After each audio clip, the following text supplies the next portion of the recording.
Hello, Dan. Welcome to Media Cubs. Is it okay if we ask you a few questions?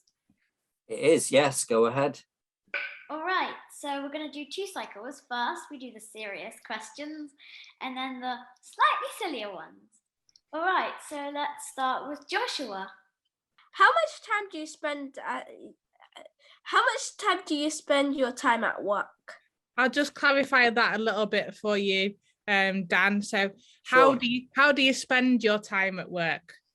Right, okay, well, yeah, there's 2 big questions there. The first one, which was the question Joshua asked, was a lot of time. Yeah, a lot of time. But the way I spend it, and it obviously, guys, you all know, because you're experts, because you're all at school, is this has been a really strange period of history, hasn't it, for everybody? So normally I would be in an office, I'd be visiting other offices, other people, different places. But obviously over the last year and a half, I've been in my house, either in the attic or where I am now in the garden, in the garden room. But yeah, so a lot of my time is spent in meetings with some really important people, and then and also with lots of my colleagues. I chair lots of different meetings, and we have a really big program of the violence reduction program in Greater Manchester. So I have a lot of different people to talk to about how they're doing, and I also get to meet some really exciting people. I went out to a place recently over in Bolton where I watched a dance group perform, young people performing some really brilliant dancing, and it was an expressive dance. It's all about their experiences of violence and how they saw things. So yeah, very, very varied and assorted, but I hope that gives you a little bit of an idea. And the second question is, if you could be a superhero, who would you be and why? I don't know. This is a tough one. I really like Spider-Man. When I was a child, I saw Spider-Man when I was about 9 years old, the old Spider-Man, not the new groovy one. And I absolutely loved it. And I convinced myself that one day, if I tried hard enough, I could climb up walls. Never happened. I didn't take any risks, you were glad to know. But yeah, Spider-Man. And just because everyone liked him, and he was always so quick and nimble on his feet, and he was always about the city, and I lived in the city. I grew up in Manchester, and he was all about looking after people and saving people from danger. So yeah, that's why. Okay, hi. My name's Nikita and I am 10, and I have a few questions. So my first question is, what do you do as part of your job? I mean, I suppose I've sort of answered a bit of that already, but I guess one of the things that I do as a specific thing is that we work closely with the government. And now I don't expect you to know all about the government at all. I don't even know all about the government. It's a big, scary, confusing place. But the department that I have to speak to a lot is the Home Office. And the Home Office, I'm not going to ask you questions. I almost asked you a question. That's not the way this works, is it? So Priti Patel is the Home Secretary. And I work closely with the Policing Minister, Kit Malthouse. So I have to meet with the Minister every now and again, and we talk about how we're doing and what the programme looks like. Because we also have a lot of money that the government have given us, which we have to look after. And so every year the Violence Reduction Unit in Greater Manchester gets around £3.5 million, which you have to share out to everybody and make sure it's spent correctly. And a lot of our work is about helping communities and organisations to put on programmes and learning events and teaching people how to avoid getting in trouble and getting hurt and getting harmed, and also, you know, being harmful to other people. So yeah, that's one of the things I do. Okay, my second question is, what is the wildest trip you've ever been on? Wildest trip? Wow, that's a big. Well, I've not been on loads of wild trips, but I suppose one of the toughest things I did, it was about 10 years ago. I like to go walking a lot. I like to go in the mountains and stuff. And I did what's called the National Three Peaks Challenge. And so you have to climb the 3 biggest mountains in Britain. So it was, Snowdon in Wales, Scafell in Cumbria, and then Ben Nevis in Scotland. and I just about did it in 24 hours. I was absolutely exhausted, and the next day I was so stiff I could barely walk for about 48 hours. So yeah, that was pretty wild for me. I mean, I'm not a wild person, so that was on the wild end of it. Wow. I that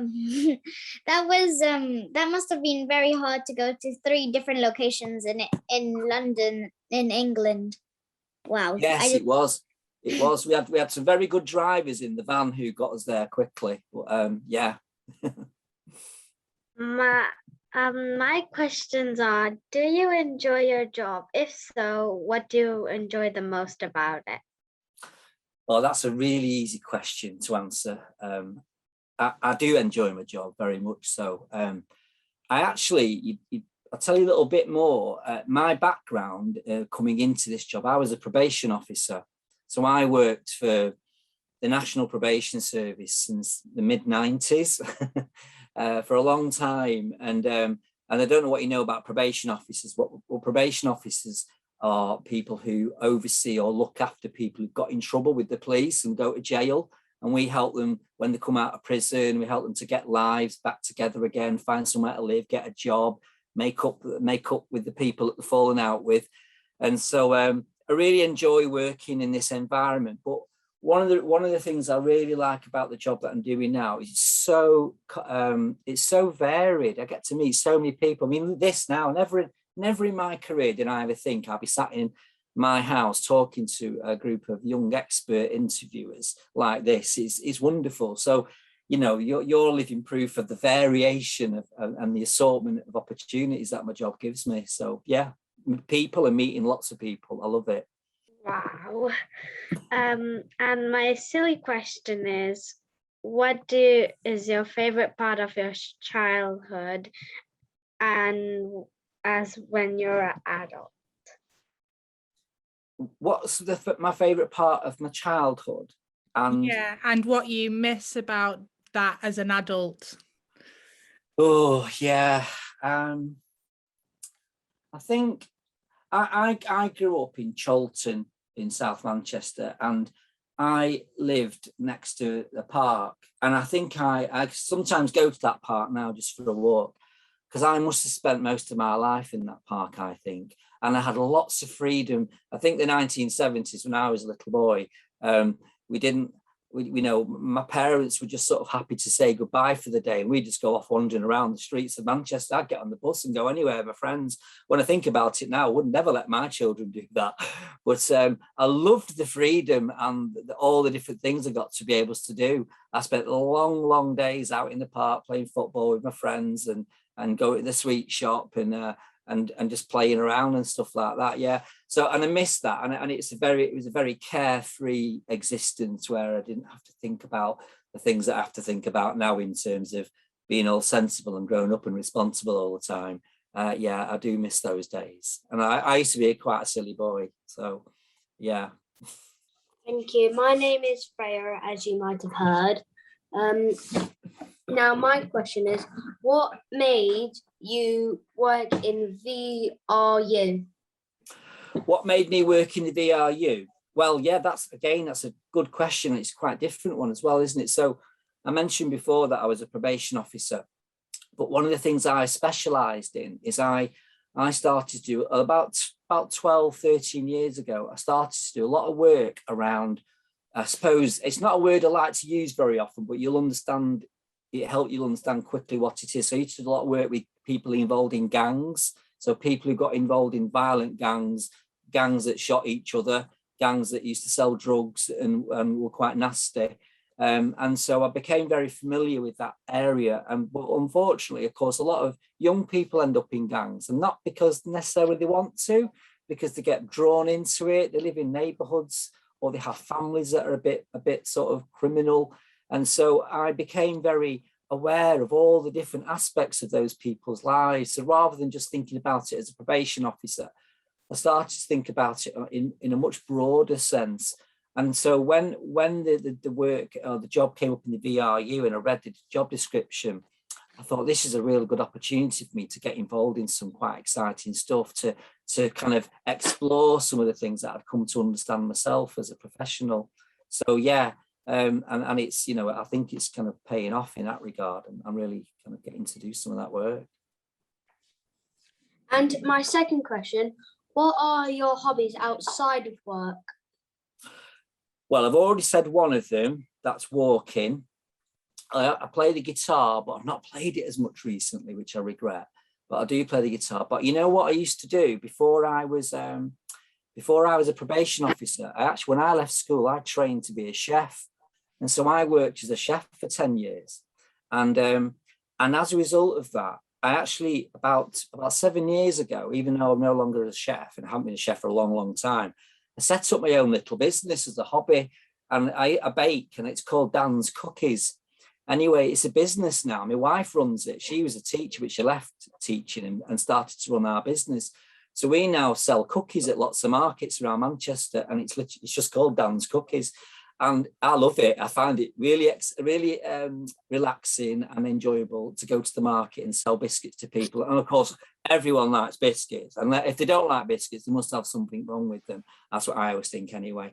So yeah, I like cooking, and I like markets. So they're some of my hobbies. Amazing. And we've got a few guitarists amongst us as well. Freya's a guitar player, so that Are you? And Joshua, you've got your guitar with you, I think, haven't you? Yeah, and I played the piano as well. Do you? Oh wow! One of my daughters plays the piano. I love the piano. It's a fantastic instrument. They're full of so many ambitions and talents amongst these mini reporters. That's brilliant. My question is, where do you normally work? In an office or out and about? Yeah, so I mean, obviously I have to work at a computer quite a lot because that's the way things are these days.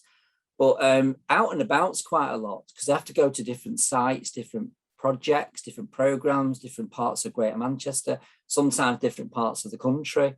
So, you know, and when before we had this terrible pandemic and this coronavirus, you know, I used to go to London and other cities around the country to meet with other colleagues who were doing the same type of thing as I'm doing, to learn from them and stuff. So yeah, I like to be out and about as much as possible. But you know, so it's a bit of a mix really of being behind the desk and being out and about. Hello. My first question is, what is the most exciting part of your job? Oh wow. Yeah, that again, that's another different question, isn't it? I mean, I suppose exciting. It's a strange time, isn't that we're in? I mean, last week, I for the first time in 18 months, I got my whole team together, and we had what we call an away day, which sounds a bit silly, doesn't it, an away day? But it was. We were away, and we spent the day together, and that was exciting because I worked with some really fantastic people. One of the things that's really unique about the Violence Reduction Programme is because if you said Violence Reduction Unit, you'd think, oh, it's lots of police and probation officers and youth justice workers and all that serious stuff. But actually, I also have on my team, I have what they call she's a clinical consultant, and she's a paediatrician. She works at the Manchester Children's Hospital in the accident and emergency department, and she oversees obviously a really important job, looking after people, fixing people, making people better when they've had injuries and stuff. And so that's Rachel. And so it's really exciting talking to people like Rachel and also other people on the team who work in what they call population health. So I'm learning some incredible things about other parts of society, of different professions. So I found that really, really exciting. But I think, to be honest with you, the really exciting stuff is seeing people change, is seeing communities doing things that help them to improve, to get where they want to be. And that's a real, and I know all my colleagues that I work with feel like that. They really want to do good things, see great things happen, and support people doing that. So I think, and when something good happens, that's really exciting for us at the VRU, and I love it and I celebrate that. Okay, my next question is actually my favourite one, so I'm going to save that one till last. But this one is, if you didn't get the job you have, if you didn't get the job you have, what would be your second choice? So, I mean, I suppose if I didn't get this job, I'd still be working in the probation service, but I'm not sure if that's what you're asking me. I think you're asking me, would it be a different career or something? I mean, obviously I used to be a chef, didn't I? But you know what? I actually, if I could do something different, so you see this room that I'm in now, this is the garden room, and I built it myself this last year. It's a house in the garden, and it's a project that I had, and I guess lots of middle-aged men have done this over the last 2 years, but I really like working with wood and designing things and building things. And when I was at school, I really liked doing design, and it was a bit of a, I don't know, I probably didn't work hard enough at school and do well enough for lots of reasons, but I think design, because my children, I've got a child doing art, I've got a child doing architecture and design, and I've got a child doing fabric design. So I love design. My wife was an art teacher at school before she started doing my cookie business. So I really like design. So maybe I'd have gone into some making things and designing stuff.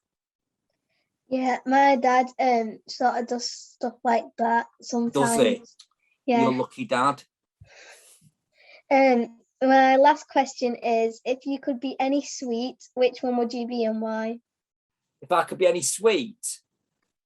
Well, I've never been asked that question in my life, ever. It's an absolute belt of a question. I really like Mars bars. I think they're marvellous. And lots of people like Mars bars. Apparently, I'm not sure though, I think, believe it or not, I read a survey once, and apparently Kit Kats are still the most popular chocolate bar in the shop. I don't believe that necessarily. I think it's probably Mars bars. And because there'd be a Mars bar, everyone would love me. There you go. Sorry, that looked a lot cooler in my head. Hi, Dan, I'm Ben. Hi, Ben. I have 2 questions for you. My first question is, because I've noticed that quite often people focus on the positives of your job, but I think sometimes something that's most important about the positives is also the negatives. So what is the most difficult area of your job? Yeah, that is a very intelligent question, and it's a really important question as well. You're right. It's important to think about those things. I guess what immediately comes to mind is that, you know, and I know you guys are probably all really bright. You watch the news and you take on information and you learn about what's going on. We know there are lots and lots of challenges out there, and there's a lot of people having a tough time and experiencing really difficult issues in their lives. But unfortunately, these stories don't get told enough. I think often the news is dominated by silly things or things that aren't really that important. And they might be important, but not to the extent or at the cost of all the things that we're trying to achieve. And so sometimes it's standing back and witnessing the injustice and the unfairness of things. But I guess at the same time, I'm in a lucky role because I get to try and at least help resolve some of that and address some of it. But it is hard, and there's no getting away from that. You know, we live in a very difficult time in some respects. I mean, don't get me wrong, we live in a very beautiful country with a lot of opportunity, with a lot of resources. It's just unfortunate that those resources aren't shared out in the way that they could be. And so trying to sort of work within that world, within that climate or that situation, should I say, can be very challenging. And when you've only got so much money and there's so much that needs to be done, that can be very hard. So that is one of the, it is a negative because it's unfair and it's unfortunate, but I also realise that that's my job and I've got to deal with it. Thank you very much. Now let's try and maybe make it a bit happier then. Okay, so I've got another question, and just a quick bit of background to why this question is significant to me. I have been lucky enough to appear on TV 3 times. Whoa. One of those times was thanks to my school, because my school were invited on a show, but the other 2 were actually quite really important to me. I've also been on radio. Well, I went on it 2 times, and then I went on twice, both of those 2 times. I'm also, thanks to Media Cubs, I've been a voiceover artist for the Media Cubs like trailer, is that what it's called? And also I've been in the Happy News, also because of Media Cubs there, with another one of the Media Cubs called Ethan, who comes to the other group. And so I have, and one of my shows was all about would you rather questions. So whenever I do an interview now, I have to do a would you rather question. So would you rather work on TV or work on radio? I have to say, Dan, you got away very lightly with that would you rather question. You know what? Ben, first of all, you found your career for sure. I can see that. But you're absolutely right there, Kirsty, because my son, now he's 20, but I still treat him like a baby because he's the youngest. But he loves that question. And I get asked some of the most, well, I'll be careful what I say here, but sometimes quite inappropriate would you rathers. And they all look at me and go, come on, Dad, what would you rather do? And I have to say something, and it can be quite revolting sometimes, I have to say. So that was a very kind question. So would I rather be on TV or radio? It depends really, doesn't it, what it is I'll be doing. But I suppose when I was a little lad, I used to love playing when it was dark and rainy in South Manchester back in the 70s. There wasn't much on TV at night, and there was no internet, nothing. And I used to love playing with a cassette player and recording my voice. And I used to make plays up and silly voices. So, you know what? I have to go back to my childhood there and say probably radio. Yeah. I used to play it back and laugh at them like I'd not heard the joke before or something, you know. It's a bit weird, isn't it? But yeah. Hello, my name is Selma. I've got 2 questions for you. The first one is, how do you handle your job when you have difficult things to deal with? How do I handle my job when I have difficult things to deal with? Yeah, you guys have got some really good questions, haven't you? I guess, first of all, it depends on what the difficulty is. One of the difficulties of my job is there's so many things that need doing all at the same time. And I have to, and sometimes it can be quite overwhelming and quite stressful.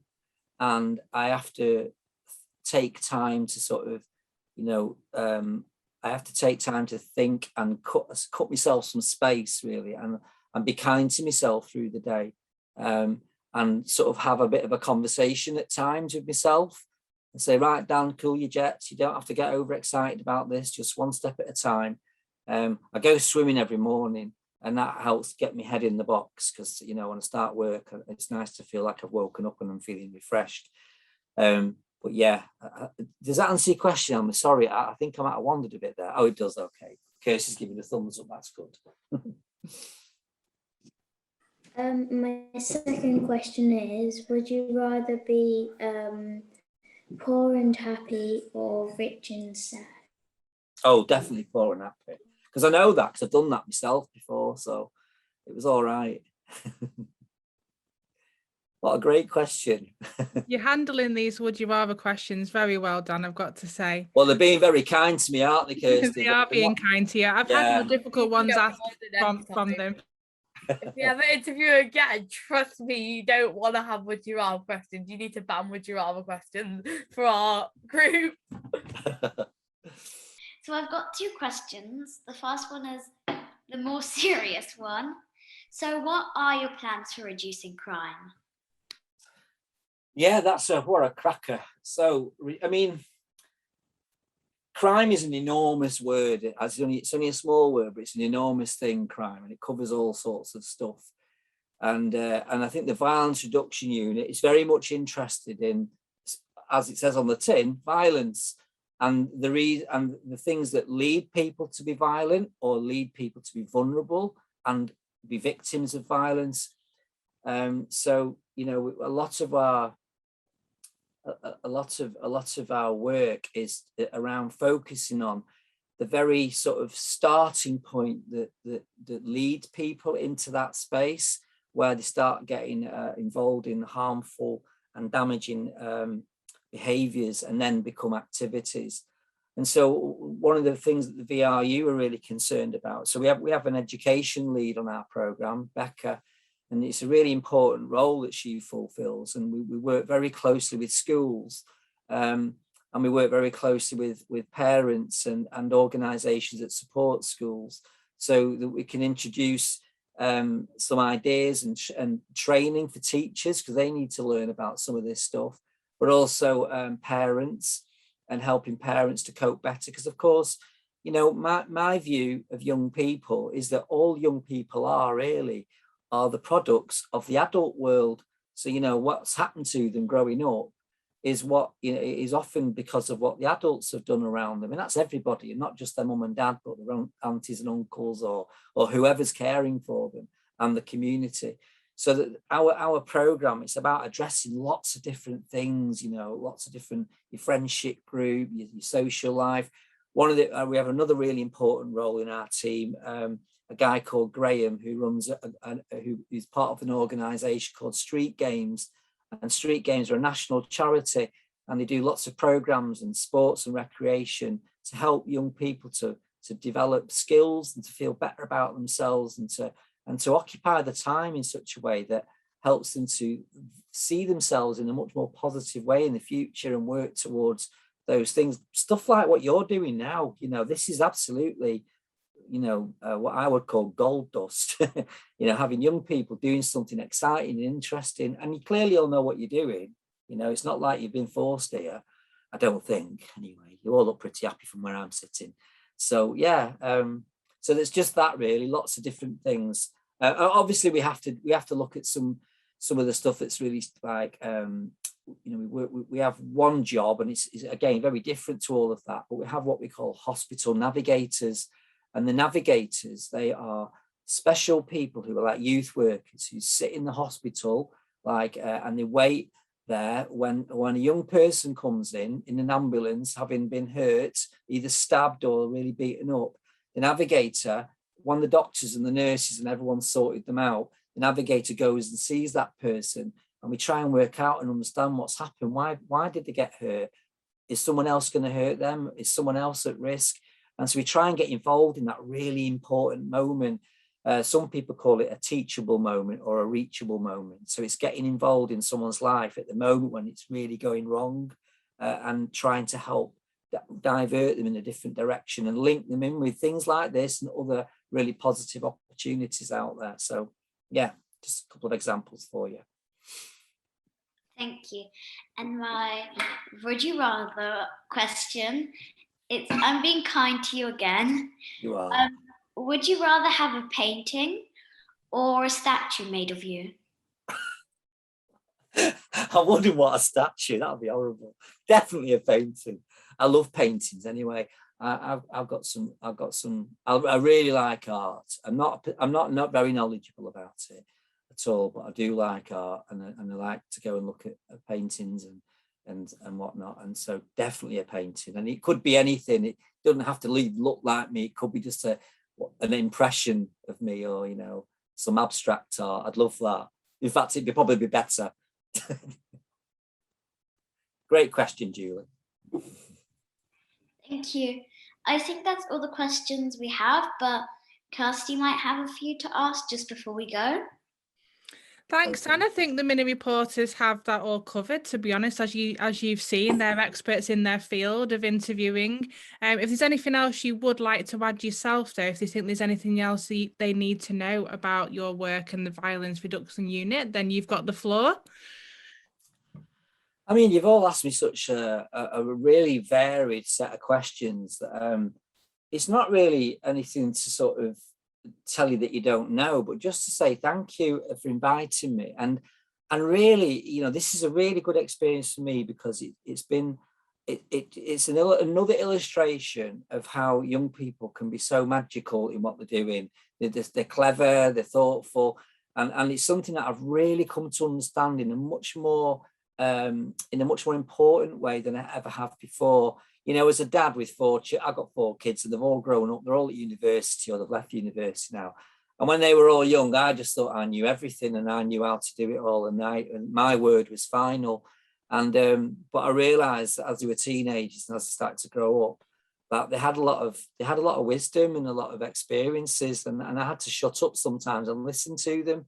And if more adults just shut up a little bit and listen to young people, I think the world would be a much better place, a much happier place, and certainly a safer place. I mean, there might be a lot more sweets about and unhealthy eating maybe, but I think we could roll with that and we could work that one out. But yeah, I think that's just to say that. So thank you. Oh, thank you so much, Dan. And I couldn't agree more with the whole point behind Media Corps is to be able to give young people the space to be able to view their thoughts, opinions, what matters to them, and be able to be in a room full of adults and understand that their views and opinions do matter. And these are going to grow up to be confident young reporters as they get older and be in those spaces. So thank you to you for giving them the opportunity to get an insight into your role. It's been really great. Yeah, round of applause, everybody. Thank you very much.